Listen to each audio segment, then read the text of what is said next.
विद्या भारती विद्यालय आदर्श शिक्षण समिति बाड़मेर सभी भैया बहनों का इस शिक्षण कार्य में हार्दिक स्वागत। कक्षा नवमी विषय विज्ञान में हम कार्य के बारे में अध्ययन कर रहे थे। आज इस वीडियो में हम एक नियत बल द्वारा किया गया कार्य, एक नियत जो बल लगता है उस बल से जो कार्य होगा उसके बारे में अध्ययन करेंगे।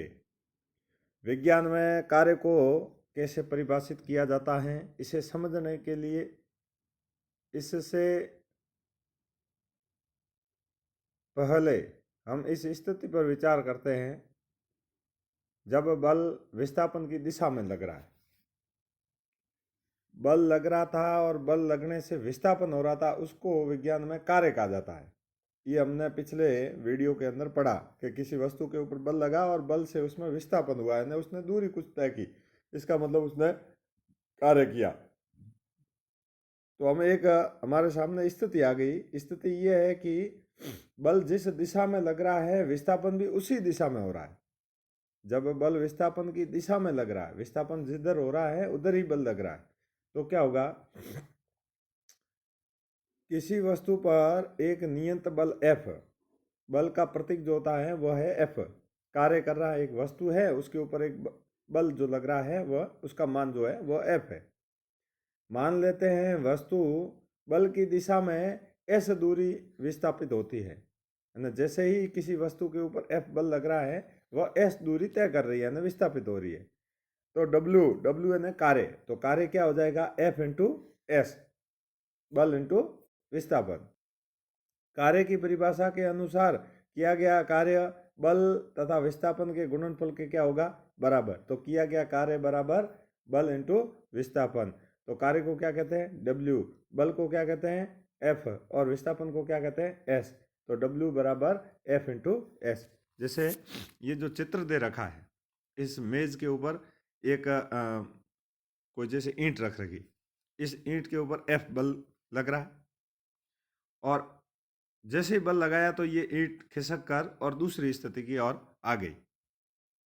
तो इस वस्तु ने यहाँ से यहाँ तक क्या तय की, दूरी तय की, यानी विस्थापन तय किया।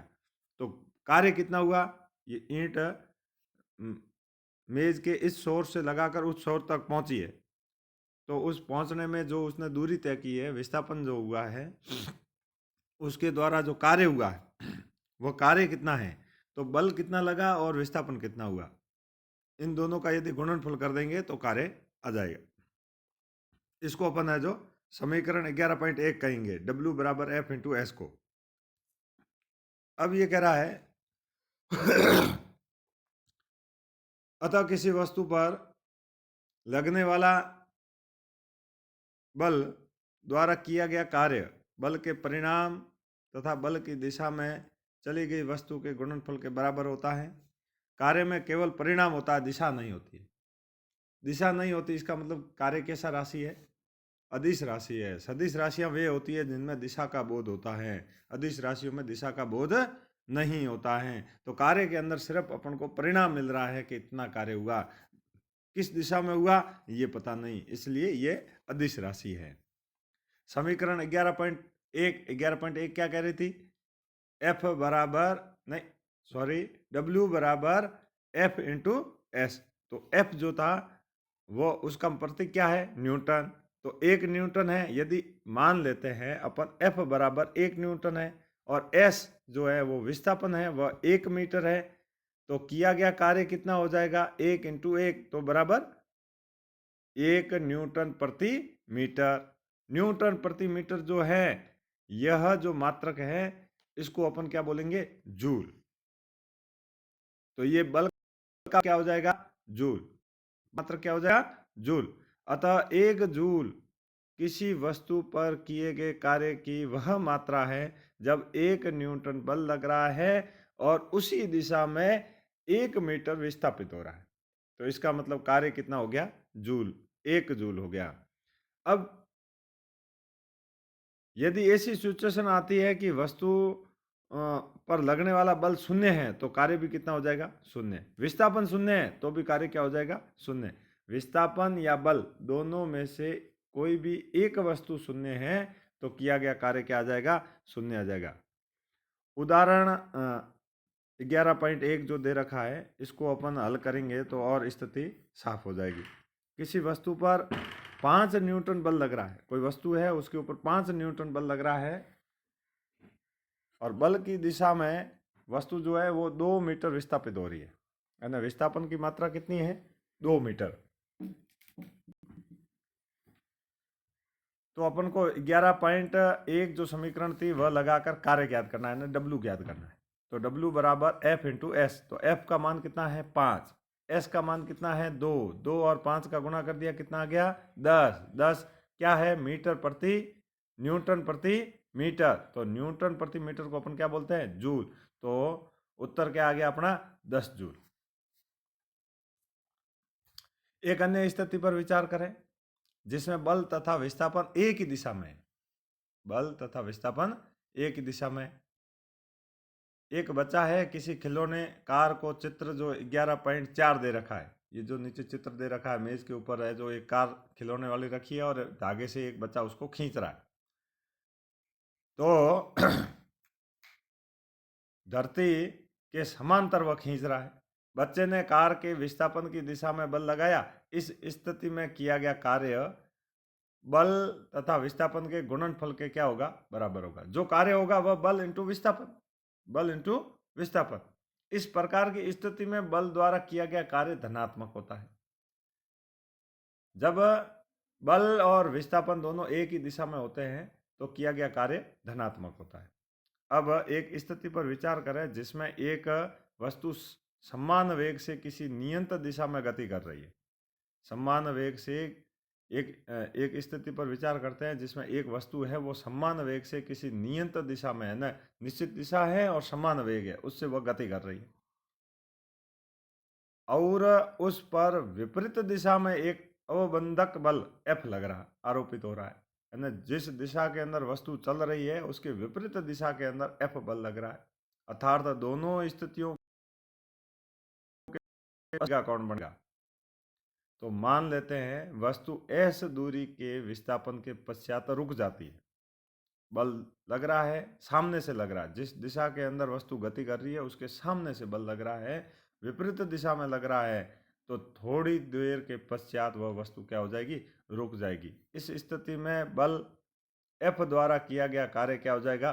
ऋणात्मक हो जाएगा। विपरीत दिशा इसलिए ऋणात्मक।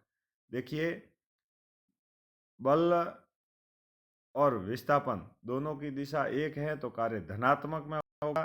बल और विस्थापन दोनों की दिशा विपरीत है तो जो कार्य ऋणात्मक होगा उसको ऋणात्मक चिन्ह द्वारा निर्देशित किया जाता है। जब बल विस्थापन की दिशा के विपरीत दिशा में लग रहा है तो किया गया कार्य ऋणात्मक होगा। जब बल विस्थापन की दिशा में लग रहा है तो किया गया कार्य धनात्मक होगा। उपरोक्त विचार विमर्श से ये स्पष्ट होता है कि किसी बल द्वारा किया गया कार्य धनात्मक अथवा ऋणात्मक दोनों में से एक हो सकता है। ऋणात्मक भी कार्य हो सकता है और धनात्मक भी हो सकता है। उदाहरण जो है इसको अपन एक हल करते हैं। एक कुली जो है वह 5 केजी का बोझ धरती से 1.5 मीटर ऊपर उठाकर अपने सिर पर रखता है और उसके द्वारा बोझे पर किए गए कार्य की परिकल्पना करनी है। तो वस्तु का जो द्रव्यमान दे रखा है, वस्तु का द्रव्यमान कितना है? m कितना है? 15 केजी और विस्थापन कितना है? s, 1.5 मीटर। तो कार्य क्या हो जाएगा? F into s. तो F का मान अपन को बल का मान दे नहीं रखा है, परंतु F किसके बराबर होता है? mg है ना, द्रव्यमान इंटू गुरुत्वीय त्वरण। तो m का मान दे रखा है, गुरुत्वीय त्वरण का मान अपन को पता है 10 होता है। तो अपन क्या कर लेंगे? 15 इंटू 10 इंटू 1.5 मीटर। तो इसका गुणा करेंगे तो कितना आ जाएगा? 225 किलोग्राम मीटर प्रति सेकंड।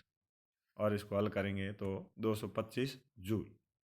कहने का मतलब ये होगा अपन को द्रव्यमान जब दे रखा होता है और वस्तु ऊपर की ओर उठ रही है तो है ना, गुरुत्वीय त्वरण लग रहा है। तो गुरुत्वीय त्वरण लग रहा है और द्रव्यमान दे रखा है, तो गुरुत्वीय त्वरण और द्रव्यमान दोनों का यदि गुणा कर लेते हैं तो बल आ जाता है, और विस्थापन दे रखा है, बल इंटू विस्थापन। इस प्रकार से अपन इनको हल कर सकते हैं। तो आज अपन ने पहली स्थिति के ऊपर विचार किया कि बल जो है वह लग रहा है और विस्थापन हो रहा है उसी दिशा के अंदर। बल जिस दिशा में लग रहा है, विस्थापन उसी दिशा में लग रहा है, तो कार्य जो है वह धनात्मक है। और विपरीत दिशा के अंदर यदि विस्थापन हो रहा है बल के, तो वो कार्य ऋणात्मक है। ये जो उदाहरण है इसको अपनी अभ्यास पुस्तिका के अंदर उतार लेना है।